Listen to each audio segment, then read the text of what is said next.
GDP per capita of about $2,000 per person, although, as is said here, it's not evenly distributed. You have a situation whereby, it's skewed there. It's a market that is too large to ignore, which is why, how come you're seeing more and more international brands coming into Nigeria. So it's a question of a trickle-down effect, which with time would happen. I'm not saying that everything would happen in 2013 and going forward, but it's something that maybe I'm an eternal optimist, but but you cannot have a bad thing. You cannot have a size of 160 million people, which is probably about 40% of the population of the entire West Africa. I mean, I travel a lot within West Africa, and when you do that, when you see the sort of informal trade, because a lot of what we're talking about in terms of statistics is the formal the statistics. We haven't even got into the informal trade that happens between Nigeria and every country all the way to Senegal, which is not recorded. At the end of the day, they're Nigerians doing these businesses. Also, other countries like Central Africa. So it's the trickle down, and I think it will take time. That's my view. In speaking, both of you referred to the petrodollars. Most of our money is coming from our oil. But the Minister of Finance and Coordinating Minister is quoted as saying that most of the growth took place in the non-oil sectors of the economy. I'd like you to please explain that to us. Yes, I will explain that. When you talk in percentage terms, I mean, let's look at this. Let's look at the size of the GDP. Even though crude oil accounts for 95% of our foreign exchange earnings and 70% of government income, but in terms of the number as it adds up, agric accounts for 42% of our GDP, agriculture alone. And then when you talk about distributive trade and commerce, it's also fairly sizable. So in the last 3, 4, 5 years, the growth drivers had always been non-oil. But then, in terms of the amount, in terms of the naira inflow, of course, petroleum is still the major thing. But it's large, the base is large, but in terms of the incremental things we're getting now, we're getting them in the non-oil area, which is why FOLUKE said, look, this rebalancing of a sort, diversification will come, but of course we came this far. Over 40 years, it's not going to take 1 year or 2 for us to get there. So long as we keep our eye on the ball and we begin to look at the real sector, we begin to divert resources into opening up those areas, we remove the structural factors that impede growth. Over time, we're going to see a lot more. I mean, the economy will definitely be rebalanced. Perhaps maybe in the next decade or 2, as we begin to see growth more in those areas. Yeah, so you're going to see a fairly balanced economy if we remain consistent in looking at those growth drivers, which is why I'm glad, personally, that the growth drivers are actually in the core areas where we have competitive advantage, as opposed to crude oil that will, I mean, we're told by scientists that within the next 40 years it will disappear. There's a lot of renewable energy, and the finds in the US and other places. So at the end of the day, the area of manufacturing, Mr. BOYO, I was watching the news yesterday and I heard the MD of Mr. Putu, Evelyn Putu, talking about buying Nigerian, if more Nigerians bought things that are made in Nigeria. But I then asked myself, how many things are made in Nigeria that they want us to buy? What has happened to the manufacturing sector, and how can we bring it back to life to make its own contribution to this economy we're talking about? Well, I think the reality, of course, is that there's always been a divergence between what government says it wants to do and the reality. I mean, we are all used to this. Regrettably, the promises we have been having, and we're still being fed now, are the same promises we were fed 30 years ago. That, oh, the economy will improve, it will this, it will that, it will do that, But it's evident that instead of getting better, we've been getting poorer. I mean, so if we are now being told, have patience, another 10, 20 years, we'll be dead. The reality, of course, is that the fundamentals are wrong. We have to be, I said earlier, and I said it with all seriousness, that these people have been getting away with murder for so long, in the sense that you cannot overtly, openly have mismanaged wealth in such a manner that you are better off when you own less money. It doesn't, there's no rationale, there's no reason for it, such that you have a framework where you are getting poorer and poorer as you earn more income. The manufacturing sector has been crying for decades that interest rates must come down. Don't tell me that interest rate is not the only thing that contributes to drive any economy. Go to those economies that you are trying to imitate and go and check how much the manufacturers there are getting funds for. Don't let's deceive ourselves. When we quote one statistics to support ourselves and bring statistics from other places, we must also consider the realities in those countries we're talking about. Those countries don't borrow, the manufacturers there don't borrow at 22% or 23%. In those countries, the central bank does not give money, push money into the banks and go back and borrow it the next day at 12%. I said these people have been getting away with murder. Okay, now I think to some extent I remember some government officials saying that we should not get too emotional about things. Let's be a bit dispassionate. And let's ask the CBN Deputy Governor, Mr. LEMO, what's your thought on the mopping up of liquidity within the economy as being presented? Because I know Mr. Henry BOYO is passionate about this. He's said it a number of times on channels and other platforms. What's your thought? What's the position of the CBN? Well, that has been his very popular cliche. The other side of Mr. BOYO today is mopping up, why central bank should mop up. So, I think we all know him to have that very strong view.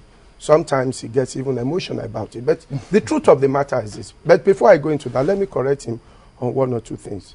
I don't think it's right for us to begin to say that things are getting bad, Nigerians are getting poorer. We can be corrected. Even the per capita income that FOLUKE talked about, there has been improvement in the last 5-6 years. That we should acknowledge. I mean, the problem with us in Nigeria is that, yes, it's good to criticize ourselves. It's good to point at things that we need to do better.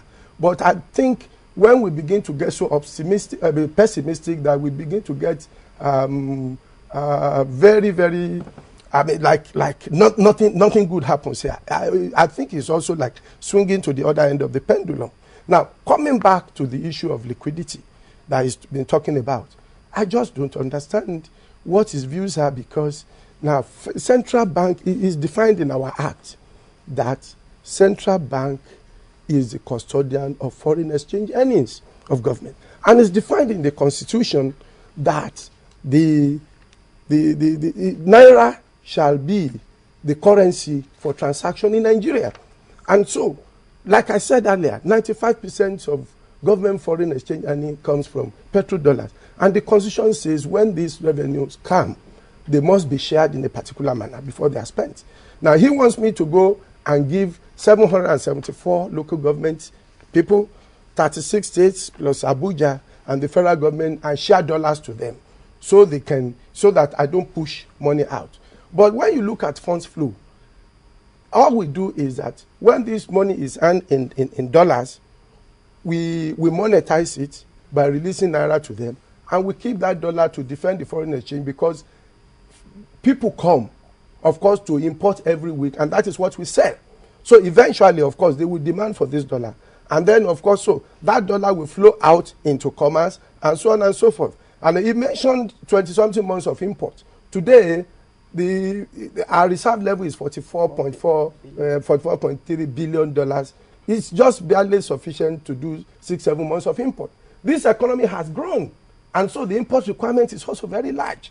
All we do is I will release naira to them. I remember even there was a time during Soludo days when we even conceived of what he was suggesting.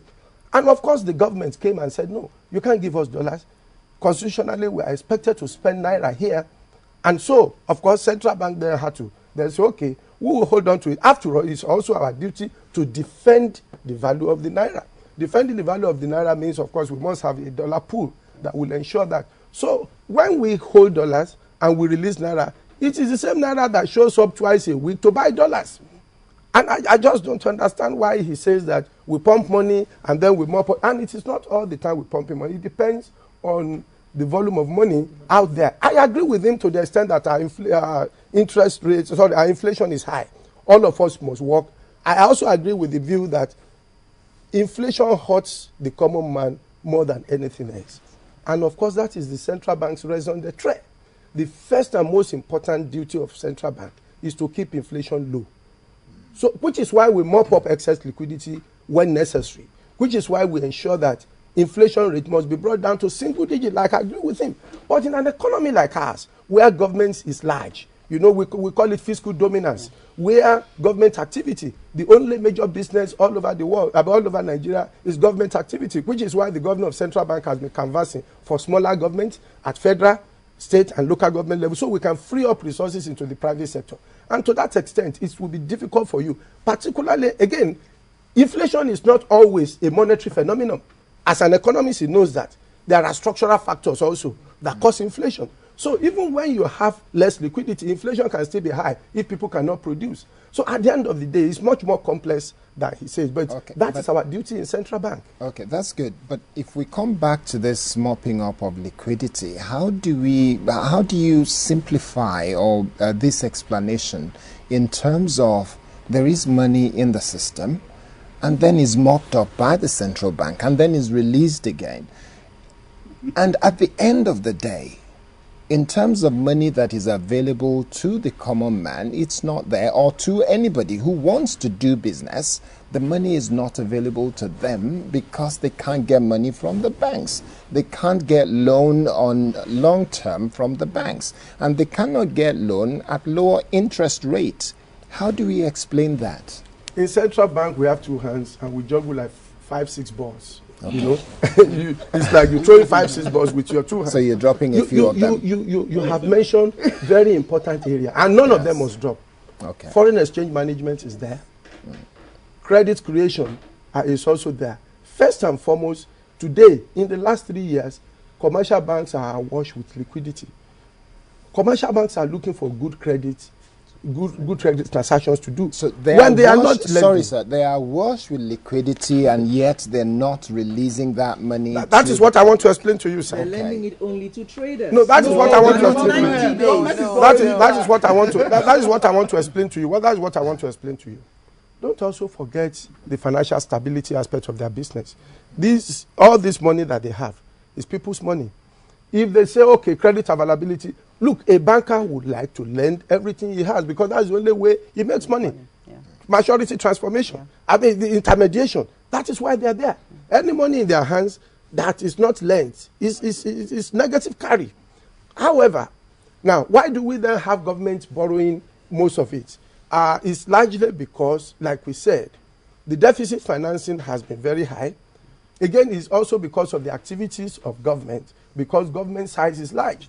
Local government level, state government level, and federal government level. But, like we said, it's a structural thing, and it will go down, albeit gradually. This year, the deficit element of government budget is small.